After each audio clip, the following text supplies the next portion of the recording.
शिवसेनेचे नेते चंद्रकांत खैरे आपल्यासोबत आहेत, लातूर दौऱ्यावर आहेत ते। या 8 दिवसाचा त्यांचा दुसरा दौरा आहे आणि पक्ष बांधणीसाठी म्हणून त्यांनी वेग घेतलेला या जिल्ह्यामध्ये आणि मराठवाड्यामध्ये पाहायला मिळतो आहे। Sir, Marathwada railway coach factory जी आहे ती भाजपानं मोठा गाजावाजा करून आणलेली होती, अनेक दिवस उलटलेले आहेत, वर्ष उलटलेली आहेत। रोजगाराचा बॅकलॉग जो आहे तो मराठवाड्यातला भरून काढण्यात येईल अशा प्रकारची घोषणा जी आहे ती त्यावेळेला करण्यात आलेली होती।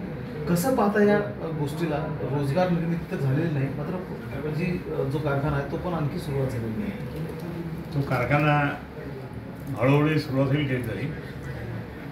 आम्हाला वाटलं आत्तापर्यंत बोग्या निघाल्या असत्या, पण यांची घोषणा जी झाली होती की बोगी गेली असेल, इकडनं तिकडनं गेली असेल बोगी, पण काही नाही दिसलीच नाही, बोगी निघालीच नाही। पण जे स्थानिक भूमिपुत्रांना नोकऱ्या मिळणार होत्या ते नोकऱ्यासुद्धा मिळालेल्या नाही। मग ही घोषणाच करतात, बाकी काही नाही। म्हणून आम्ही म्हटलं की क्या हुआ तेरा वादा, म्हणजे तुम्ही वादा करतात आणि काही करतच नाही, अशी परिस्थिती त्या ठिकाणी आहे। म्हणून नोकऱ्या तर सोडून द्या, पण बाकीचं कुठे डेव्हलपमेंट नाही। इम्तियाज जलील जे तुमचे जुने मित्र आहेत, त्या माझे मित्र नाहीत ते। मी लोकसभेत असताना 20 वर्ष लोकसभेत असताना ते NDTVचे प्रतिनिधी होते आणि त्यांनी माझे 9 एपिसोड्स तयार केले होते, म्हणजे मुलाखत घेतल्या होत्या। मग ते तर आमचे शत्रू झाले आता सध्या। पॉझिटिव्ह केलं होतं त्यावेळेस ना म्हणजे पॉझिटिव्ह म्हणजे कसं आहे की यायचं काहीतरी खरेदी कहूंगा मी क्या, म्हणजे जसं आता तुमच्यासारखं तर ते त्यावेळेस ते यायचे। पण त्याच्यानंतर मग इकडे MIM सुरू केल्यानंतर आम्ही ते जबरदस्तपर्यंत आमचा विरोध त्याला आहे, कारण MIM सुरू झाल्यानंतर दंगली सुरू झाल्या। जे 28 वर्ष आम्ही दंगली थांबवल्या होत्या, बंद झाल्या होत्या, मग संभाजीनगर एकदम शांततेत चाललं होतं सगळं। पण हे आल्यानंतर याचा MIM आल्यानंतर मग दंगली सुरू झाल्या आणि त्यामुळे उद्योगांनासुद्धा फटका बसला, उद्योगसुद्धा कमी यायला लागले। आता मात्र परत एकदा मी उद्योगाला विनंती केली, आता DMIC माध्यमातून उद्योग घ्यायला सुरुवात केली। लाडक्या बहिणीसाठीचा निधी असेल किंवा मग वेगवेगळ्या खात्याचा निधी आहे तो लाडक्या बहिणीसाठी वळवल्यामुळं सरकारच्या तिजोरीमध्ये खडखडाट आहे अशा प्रकारचं चित्र आहे। अजितदादा असं म्हणत आहेत की माझ्या खात्यावर जर कोणी वाच ठेवणार असेल तर त्यांचं स्वागत आहे। नाही, आता अजितदादांना मुख्यमंत्री सांगतात की तुम्ही असं सांगा, म्हणजे मग तो बाण कोणाकडे जातो? तो शिंदेकडे मिंदेकडे जातो। आणि म्हणून मिंदेंना डाऊन करण्याचा दृष्टिकोन जरी असला, पण प्रत्यक्षात त्यांच्या तिजोरीमध्ये अजिबात पैसे नाही, कर्जबाजारी झाले आणि आपण सर्व कर्जबाजारी झालं। आपल्या नावावर जे कर्ज घेतलं असेल ते तुम्ही सांगतो, आणि म्हणून सर्व कर्जबाजारी झालेलं आहे, यांच्याकडे पैसा नाही आहे। त्यामुळे लाडके बहिणी तर बिचारे आता उपस्थित राहणार, पण बाकी सगळ्या योजना कॉन्ट्रॅक्टर आत्महत्या करायला लागले किंवा कोणत्या पण योजना असतील त्या योजना ठप्प झालेल्या आहे। यांच्या ह्या अशा कर्तृत्व फक्त निवडणुकीसाठी जो भ्रष्टाचार केला, भ्रष्टाचारच म्हणून आपण ते तुम्ही सोयी द्यायच्या, काहीतरी सांगायचं, घोषणा करायच्या आणि ते पैसे, आणि नंतर मग काही नाही, मग ते भ्रष्टाचारच केला। अशा भ्रष्टाचार निवडणुकीपूर्ण भ्रष्टाचार केल्यामुळे त्या ठिकाणी आज तिजोरीमध्ये पैसा नाही।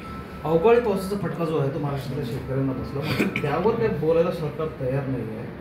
आणि आता तुम्हाला सांगतो की अवकाळी पाऊस झाला तर सगळे ग्रामीण भागातील हे सगळे कार्यकर्ते पदाधिकारी आपल्या आपल्या गावात जाऊन त्या ठिकाणी लोकांना समजून सांगतात। बरेच पुढारी, आमच्यासारखे पुढारी, बाकी सगळे पुढारी त्या ठिकाणी जाऊन येतात, पण सरकारचा कोणताच प्रतिनिधी जात नाही। सरकारचा एकही आमदार या मिंदे गटाचा असेल, भाजपचा असेल किंवा युतीचा एकही आमदार त्या ठिकाणी असतो, त्यांना मदत करायला जात नाही, ही शोकांतिका आहे। जिल्हा परिषद असेल, महानगरपालिका असेल, तुम्ही स्वतंत्ररित्या लढायची तयारी करताय की म्हणजे तुमचे जे काही मित्रपक्ष आहेत त्यांना? नाही, आम्ही आपल्याला हे सांगतो की आम्ही आता लातूरला आलो आहे। लातूरचं ग्रामीणचे सगळे जे काही तालुका आहे, तिथे नगरपालिका आहे, जिल्हा परिषद पंचायत समिती आहे आणि महापालिका लातूरची, यामध्ये जे काही प्राबल्य आमच्या सगळ्याचं असेल ते प्राबल्याच्या दृष्टिकोनातून आम्ही तर तसं आम्ही सगळ्या ठिकाणी आम्ही ते उमेदवार उभा करायला तयारीत आहोत। पण प्रत्यक्षात जर आदेश आला होतो की आपल्याला आघाडी करायची, तर आघाडी आदेश आला की त्याप्रमाणे, परंतु प्रत्यक्षात आम्ही तसं चाचपणी सगळी करतो आहे सगळ्या, आणि बाकीचे पक्षही करतात ना। युतीमध्ये सुद्धा ते चाललं त्यांचं, भाजप आपलं सेपरेट चाललं, बाकी दुसरे रडतात, असं चाललं आहे। त्यामुळे हे बहुतेक आमची तर त्या ठिकाणी आघाडी उद्धवसाहेब करतील, परंतु बाकी तर आम्ही आमच्या पद्धतीने निवडणुका लढवतो।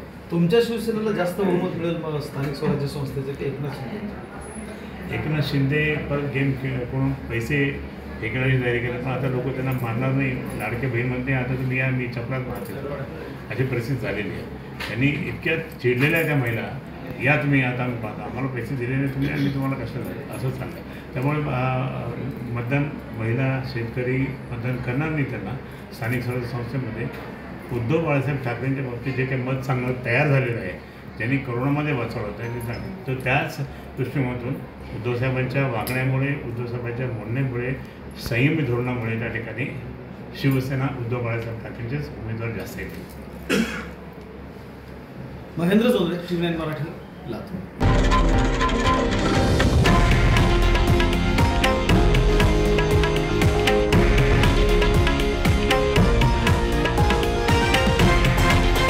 हे आहे देशातील नंबर 1 न्यूज नेटवर्क आणि आपण पाहत आहात TV9 मराठी, एकमेव.